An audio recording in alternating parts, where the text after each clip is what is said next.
Mistborn by Brandon Sanderson, one of the best fantasy books ever written. Welcome back, book nerds. Thank you for watching. Like and subscribe. So, Mistborn. I want to talk about Mistborn. I've done the rereads of all the Stormlight Archive, and now I'm rereading Mistborn, and I just want to talk about it. After the amazing journey through the Lost Metal, I just started getting me thinking that I really want to go back to Era 1. This is one of my favorite fantasy series.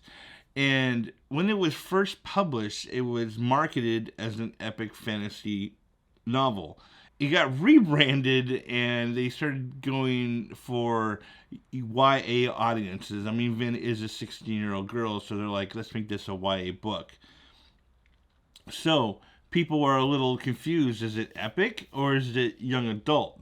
I tend to think it's an epic fantasy novel. Yes, the main character is a 16-year-old girl, but that doesn't make it YA. Just the way it's written, I classify it as an adult fantasy novel.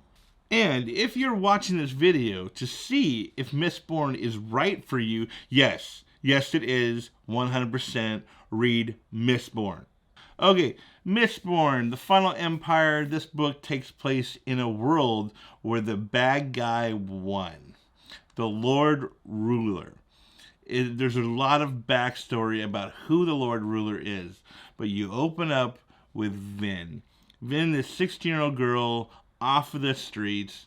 She's untrusting. She's been abused horribly. She's been through a lot of trauma. She has PTSD. And again, Sanderson is really good at writing trauma. He does it a lot. Okay, so Vin teams up with Kelsier.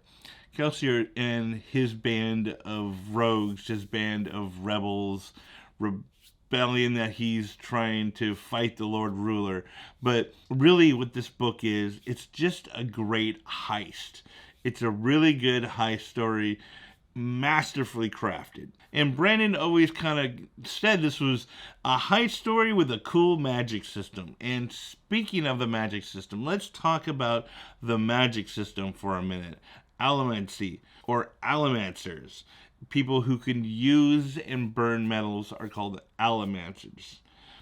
Now, the magic system is based off of metals. Different metals give you different abilities.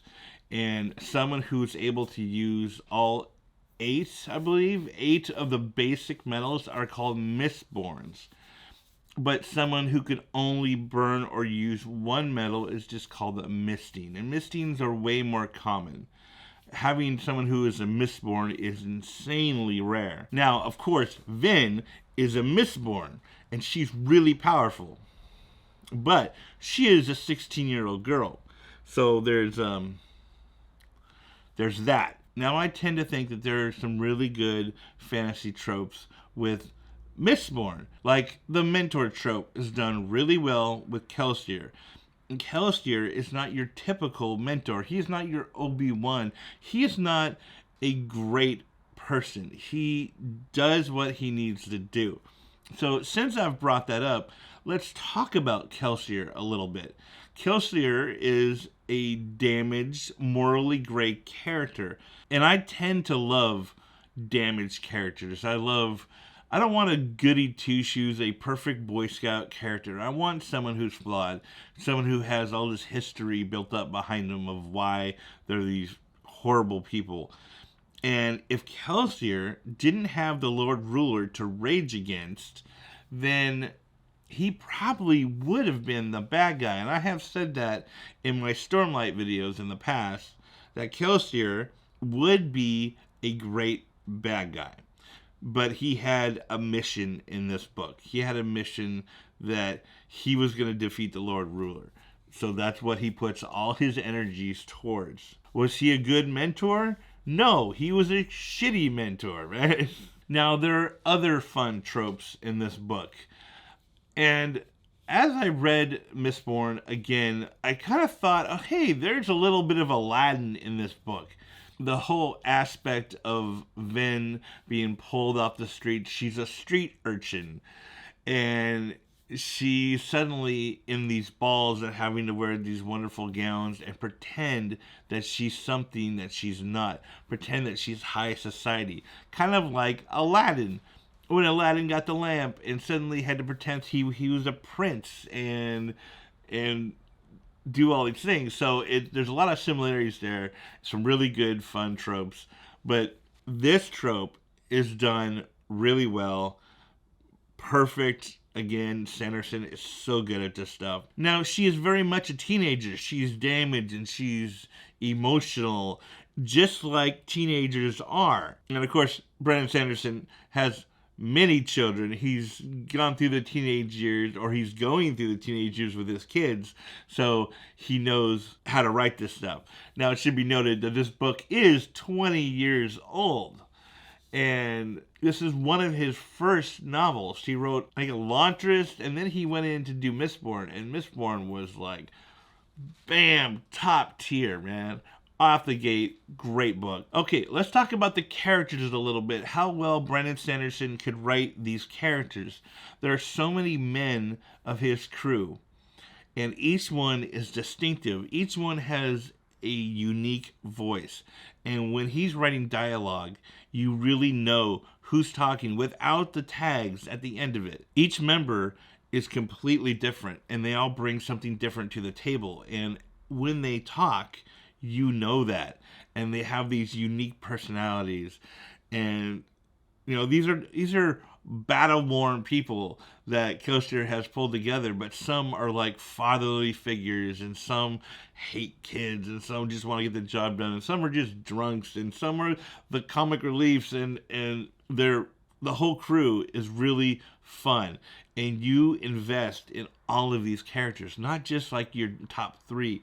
There's so many characters that you get invested in. And Vin finds a family with these people. She suddenly wants to be with these people, and she starts to trust them, and she trusts in them.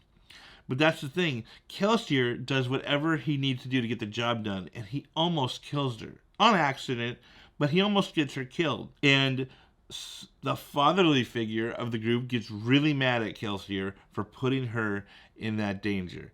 This is a family, but not all families are good for you. So Kelsier is the mentor in this, and he's written so perfectly, and there's such a great twist at the end of this book. I understand that this is probably considered a spoiler talk, but I'm not going to talk about the twist because it's just the icing on top of the cake. It's so good. Okay, there are Cosmere connections in this book, and if you haven't read Brandon Sanderson's Cosmere, you don't know what the Cosmere is, this is a good book to dip you into the Cosmere. This world has two shards, ruin and preservation, and these shards are opposite and complementary to each other, and you get a lot of shard history built up in this trilogy. Not so much in the first book. It starts it in the first book. By the time you finish the trilogy, you get so much history of the Cosmere. And it, like, you get addicted. Okay, let's dip back to the characters real quick. As much as Brandon really is good at writing trauma, he's also really good at relationships. He writes great character relationships, and when he writes the relationship between Vin and Elend, it's my favorite parts of the book, because I am a sucker for good relationships. I get invested in the characters, and I like sappy stuff, and I do, and I love it in my fantasy books, and Brandon is really good at writing good relationships in his books. It's probably one of the reasons that I am drawn to Brandon Sanderson's writing so much. At the same time, there's an amazing world. So you don't just have a good relationship, you have a great fantasy world on top of that. So it's all these elements that are firing all at the same time that make Mistborn such a great book, and everyone needs to read it. So read fantasy.